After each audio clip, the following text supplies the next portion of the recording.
a happiness jar. So that's a container spell that is going to be an ongoing working. I'm just going to go ahead and talk you through it. I'm not going to actually be performing the spell today, but I think that you'll still get the gist of what I'm meaning just by me talking you through it. So container spells are normally spells that are ongoing. You're going to charge it every however much time you have designated when you have created the spell. Normally it's once a week, sometimes it's once a month, sometimes it's goes by the moon cycles if you're using the moon phases. It's just up to you. But you're going to designate how often you're going to charge this jar and work with this jar at the time of making it. I normally will do mine once a week. At minimum, normally sometimes once a month, depending on what it is. If it's like a protection jar, I'll do it once a month. If it's something that I'm wanting to bring to me pretty quickly, I'll do it once a week. I don't think you really need to do it any less than once a week, but it's totally up to you. So basically what you're going to do is you're going to put all of your ingredients and your petition and everything into a jar, and then you're going to enchant all of that, and then you're going to continue to go back and enchant it once a week or whatever. And that's going to continually send that energy out that you want this specific thing to be done. So today we're going to be doing a happiness jar. Everybody needs more happiness in their life, especially in the times that we live in. Things are kind of crazy, and happiness is a good thing to be doing spell work for. So the things that you're going to need, you're going to need a small jar of some sort. If you don't have a jar, you can use a sachet bag. You could use a coffee filter that you put the stuff in the middle and then you fold it and then tape it shut. Random pieces of fabric if you have them, piece of tissue if you don't have anything else. The point is to contain everything, and it has to be strong enough for you to be able to come back and use it over a long period of time. But since this is a jar spell, we're going to be using a jar today. It doesn't matter what size jar. You don't need a real big jar. It needs to be big enough to put your petition in. So if your petition is small, then you can have a smaller jar. If your petition is a little bit bigger, then your jar needs to be able to hold that petition. So keep that in mind. You're going to need your petition paper. This could be any paper. I am not one to say it has to be brown paper that has all of the edges torn. It can be copier paper. It can be notebook paper, any type of paper. You could use colored paper, which would be really good for using color correspondences to your intention. So if you're going to be using colored paper, you would use yellow. At least for me, yellow is the color of happiness. You go with whatever your association is with happiness. You're going to need a tag lock for the person that you're making the jar for. So if you're making it for yourself, you're going to need some sort of tag lock that's going to tie this working to you or the person it's being done for. This can be hair, this can be fingernails, this can be just their name and date on a piece of paper. This could be anything that belongs to them. If you have a scrap of a shirt that they wear, you could use that. It's not going to be as strong as having an actual tag lock that has DNA in it, but if that's all you got, that's all you got. So you'll need a tag lock. You can use yellow glitter or yellow sand for color correspondence. You don't have to, but it is an option. Kind of when you're working this spell, you'll know that the color corresponds with your intention. You can decorate your jar if you see fit. You don't have to, but it's an option. And then you're going to need some herbs and a couple crystals, or you can leave out the crystals and just use the herbs. It's totally up to you. Whatever you have on hand will work out of the list that I'm going to give you. So for the herbs, catnip, hawthorn, lavender, hyacinth, and and marjoram. Sorry about that. For the crystals, you're going to either use amethyst or clear quartz. There may be other crystals that you associate with happiness, so you can go ahead and use whatever your association is with. So how we're going to actually perform this spell is you're going to set up your space, however that is. If you do it at your altar, if you do it at your kitchen table, you're going to just set up where you're going to be creating this spell at. You're going to cleanse your space, yourself, and all of the tools that you're going to be working with. So that's the jar.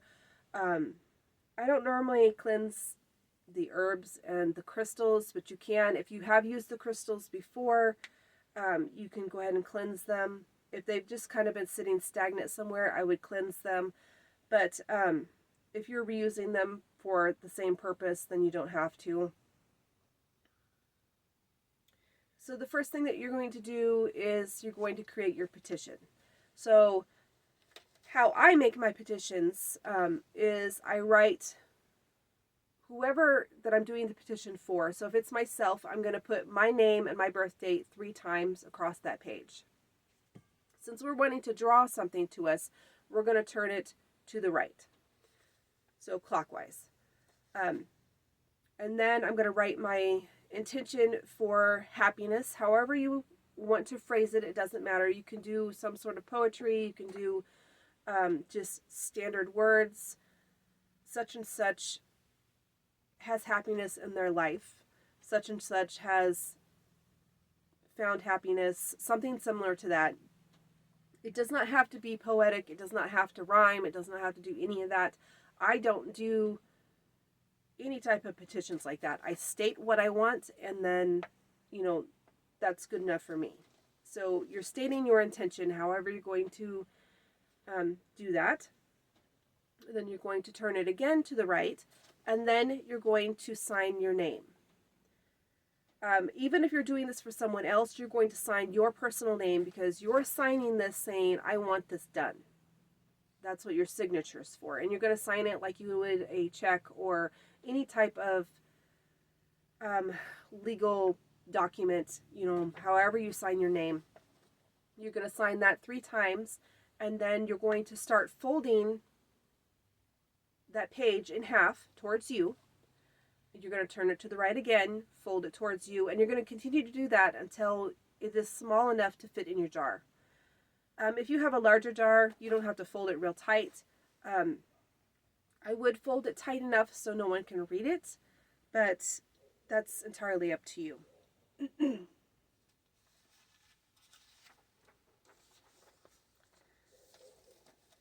And then you're going to hold your petition in your hand and think about what your intention is.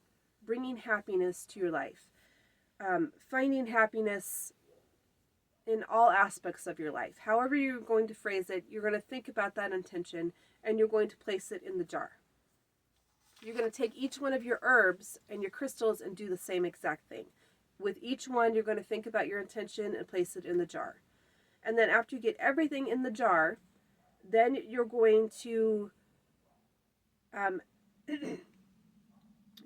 enchant that jar all together. So you're going to do the same thing over the jar. You're going to enchant your intention over the jar and push in all of that energy for happiness coming to you and all of the things that would make you happy. You want to think about what your life would be like if you were totally happy about everything. And then you're going to put the lid on that jar, and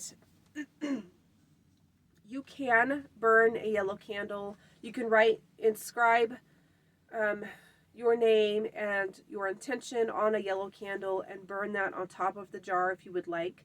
I don't always do that. To be honest, I rarely ever do that. But you can, if you want to, and let that candle burn all the way down.